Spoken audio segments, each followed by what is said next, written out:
አምስተኛ መደበኛ ጉባኤ ለየት የሚያደርገው የጀግንነት አይበገሬነት የጽናት ምሳሌ የሆነው የአድዋ ድል በዓል 127ኛ በተከበረበት ማግስትና ማርች 8 የሴቶች ቀን በምናከብርበት ቀን መሆኑ ነው። የተከበሩ ፕሬዝዳንት፣ የተከበራችሁ የምክር ቤት አባል፣ የክልላችን ዋና ኢኮኖሚ መሰረት የሆነው ግብርና ለማዘመን ተጠናክሮ የቀጠለው የበጋ መስኖ ስንዴ መካናይዜሽንን ማስፋፋት፣ ምርጥ ዘር ብዜት እና የተሻሻሉ ቴክኖሎጂዎች በመጠቀም ምርትና ምርታማነታችንን ለማሳደግ የተሰራው ስራ ትልቅ ተስፋ የሚጣልበት ነው። ይህም መልካም ተግባር በበለጠ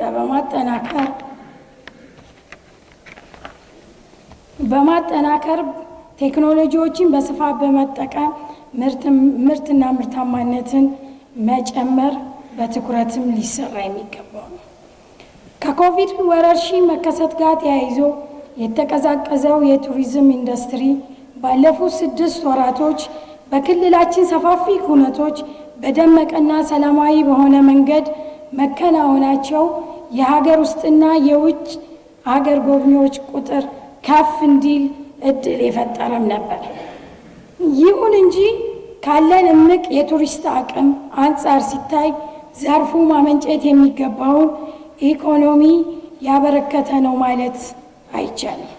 ስለሆነም የጎብኚዎችን የቆይታ ጊዜ ለማራዘም የአገልግሎት ሰጭ ተቋምና አገልግሎት አሰጣጣችንን በማሻሻል ከሚመለከታቸው አጋርና ባለድርሻ አካላት ጋር በቅንጅት መስራትን ይጠይቃል።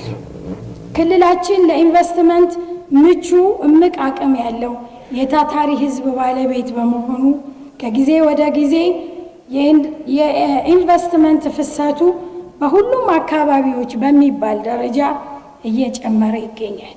በተለይ በማኒፋክቸሪንግ ዘርፉ ለማነቃቃት ኢትዮጵያ ታምርክ የንቅናቄ መድረክ ጉልህ አስተዋጽኦ አበርክቷል።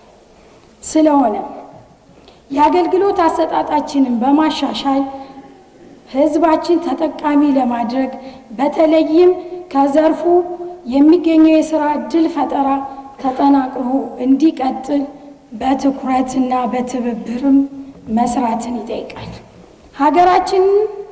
ሀገርን ለመገንባት ለማልማት ትምህርት ዋነኛ መሳሪያ መሆኑን ሁሉንም የህብረተሰብ ክፍል ያስማማል። ከቅርብ ጊዜ ወዲህ በትምህርት ስርዓቱ ላይ እያጋጠመ ያለው ውስብስብ ችግር ለመፍታት የተጀማመሩ የሪፎርም ተግባራት እንዲሁም የትምህርት ተግባራት ተስፋ ሰጪና ውጤት ሊያመጡ የሚችሉ ስለሆነ የትምህርት ባለሙያዎች፣ ወላጆች፣ ተማሪዎች፣ አጋርና ባለድርሻ አካላት ርብርብ በማድረግ ክልላችንንም ትውልዱንም ልንታደግ ይገባል። የተከበሩ ፕሬዝዳንት፣ የተከበራችሁ የምክር ቤት አባላት፣ የምክር ቤት ዋና ተግባራት ህግ ማውጣት፣ በመንግስት አካላት መከታተልና መቆጣጠር እንዲሁም ውክልና መወጣት ነው። ይህ ተግባር በተገቢው ለመወጣት በግማሽ ዓመቱ በቋሚ ኮሚቴዎች በምክር ቤት አመራርና ሙያተኞች በጋራ በመሆን የመስክ ምልከታ በ7 ዞን 4 የከተማ አስተዳደሮች 24 ወረዳ በ38 ቀበሌ ውስጥ ተከናውኗል። በግኝቱም በምልከታውም የተገኙ ግኝቶችን በየደረጃው ካለ አመራር ጋር የጋራ መግባባት ተፈጥሮባቸዋል። በየካቲት ወር የህዝብ ተወካዮች ጋር በጋራ በመሆን የመራጭ ተመራጭ መድረክ ተከናውኗል። በተነሱ የመልካም አስተዳደርና የልማት ጥያቄዎች ከክልሉ ፕሬዝዳንት ከተከበሩ ዶክተር ይልቃልና ከሚመለከታቸው አካል ጋር ሰፊ ውይይት ተደርጓል። የፌዴራል ተወካዮቻችንም ለፌዴራል ማቅረብ የሚገባቸውን ጥያቄዎች ተለይተው ተልዕኮ ተሰጥቷቸውም ስምሪት ተደርጓል።